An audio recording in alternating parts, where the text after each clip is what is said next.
Hello, Aries, and welcome to Karma on Deck. Welcome back. Thank you for your patience.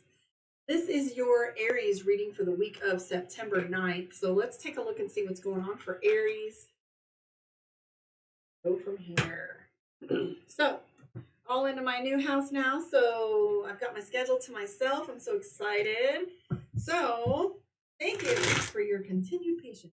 Amazing. For those of you on my social media platforms, come to my YouTube, Karma on Deck, because I do forget to hold the cards up and it gets annoying. So you can see picture in picture on. So let's take a look and see what's going on for you, dear Aries. First thing that comes up is the Magician. I love that that's one of the ending cards for the Pisces reading that we had. We do have the World card, the Moon card, which is all about mapping fear for the future.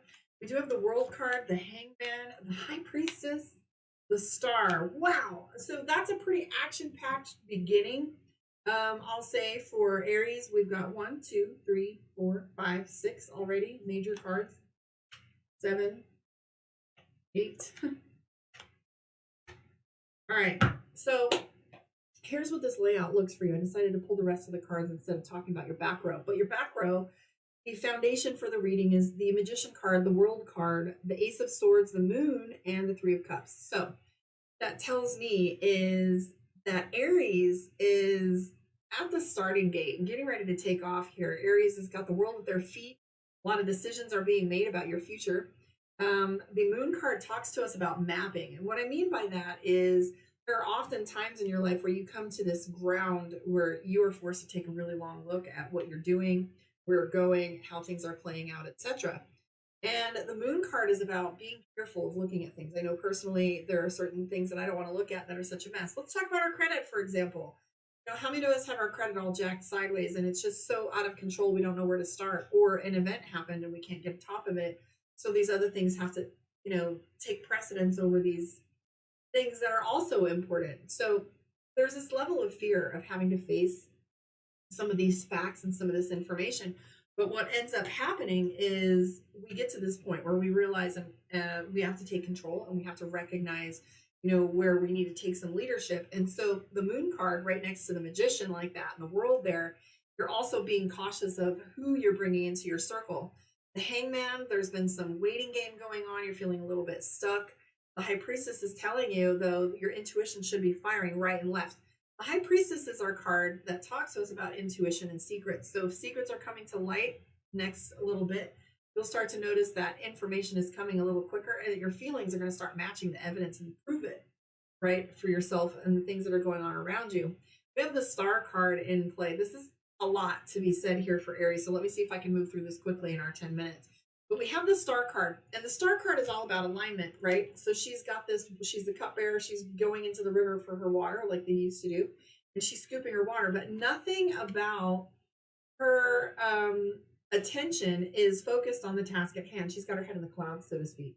So sometimes, I know I do this myself personally, is I get so caught up in some of the visions that I see, the meditations, the direction, the path of the planet itself, and I get so up in my head, right, all in my third eye and in my crown, that I don't pay attention to my 3D often enough. So this is her. This is literally her being in her head.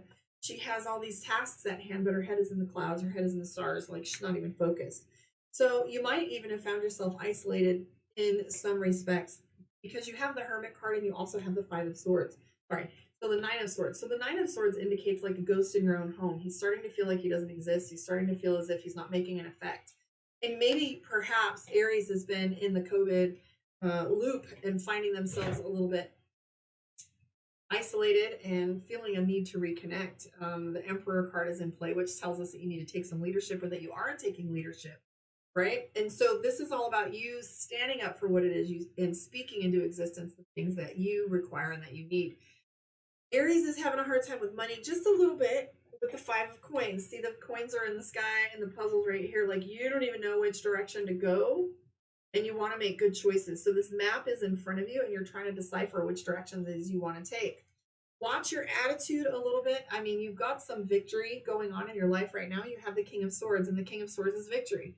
However, we don't just win a war. There's a lot to be done after we win a war. Like we go in and we overthrow an evil empire. Well, then we have to build a good one. So just because you have the the little, blue ribbon, or you have the Medal of Honor coming back from the war, or, you come back with the cheering crowd saying, like, yay, they heard you, they did it. But what's true is there's a lot of building to be done. So I've been talking about this with a lot of groups, and just because one spiritually doesn't mean we don't have a lot of building to do. Just because the light is starting to blossom doesn't mean that there is not yet work to be done. Okay, so the King of Swords indicates victory, but it also means you've won the war. Now you must win the peace, or earn the peace, so to speak.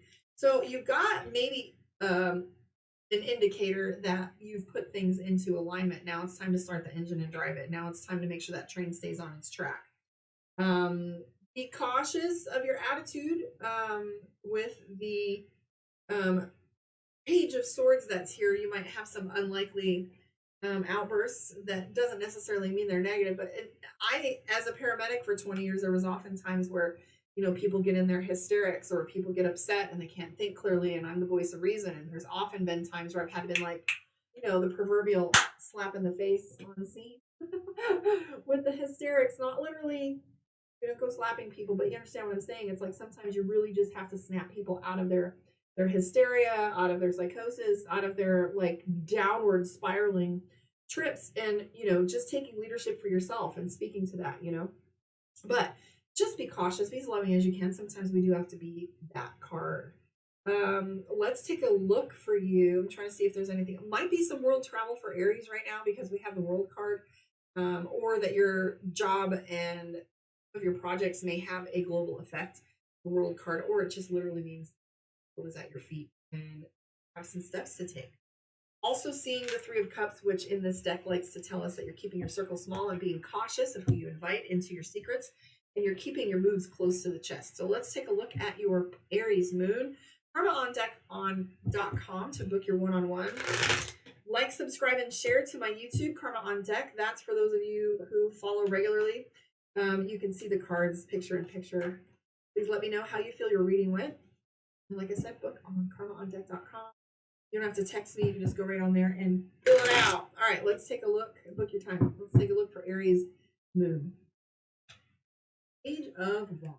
So, trigger shy and emotional Aries. Queen of Cups, Queen of Pentacles, Ace of Swords.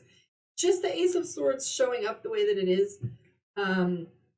Interestingly enough, the Seven of Coins means overwhelmed. So it might just be that you're overwhelmed with the different potential choices that is in front of you, and you're having a hard time deciding which one and which direction to go. It might be that there's a lot required of you right now, so focusing on some of the things that you want to might be difficult. Queen of Cups, emotional. Queen of Pentacles, thinking about your money. We have the Page of Wands. You feel like you're starting again. So here's the thing about Page of Wands. Somebody that's doing something new can't be blamed for making mistakes because it's new to you. So maybe there are some things that you're taking leadership in that have not been on your plate before. We do have the Wheel of Fortune, which is change. Whatever is going on with Aries, you've been spending a lot of time on social media or snooping after somebody or doing some research on the computer. Because we have the Three of Pentacles. This is my computer, where you're watching someone. I'm getting the indicator this is someone keeping on someone's social media, to be truth to be told. Because we have the Ace of Cups and the Wheel of Fortune, as we're looking for times to change with our relationships and looking for a new opportunity. The thing about Aries right now is Aries wants the world, and we're worried about getting injured, hurt, betrayed, because we have the Four of Pentacles. So that's not a good place to operate from fear, right? Just it's okay to be trigger shy. Fear is healthy. It causes us to look closely at the choices that we're making. It teaches us not to leap before we look, and it causes us to be healthy with what we say we want, right? We do have the Three of Cups for Aries, which indicates there's celebration on the rise. We have the Ten of Cups, which is perfection at Disneyland, but we got to make sure that we are careful with our pragmatism and we don't have somebody selling us snake oil, right? We do have the Fool card, which is all about opportunity. So the Fool card is about some zero, right? And what's good about zero is there's a lot of building to go. We're not coming from a negative. We're not coming from a positive. We're coming from opportunity and potential, chaos energy, right? So we have zero, which is anything is possible. And the Fool card is the decision, right? The Fool card is that moment where we decide, are we going to go left, right, forward, back, stay where we're at? It's the moment of opportunity. So the Fool card's beautiful. And you do have a shit ton of major cards. So you might be feeling this weight for you, Aries, as if the world is on your shoulders and that these decisions do hold a lot of weight. And guess what? They do. They actually do. There is a lot of potential to life right now. There's changes in every direction, from relationship to finances to politics to health. So there are a lot of ways to move within this. I'm not seeing anything terrible. So these major cards are making you feel as if there is a lot on the table and on your shoulders. And that's okay. You do have the Ace of Pentacles, the Queen of Cups, and the Queen of Pentacles, also the Ace of Cups. Interesting. So you have Ace of Pentacles and the Queen of Ace of Cups.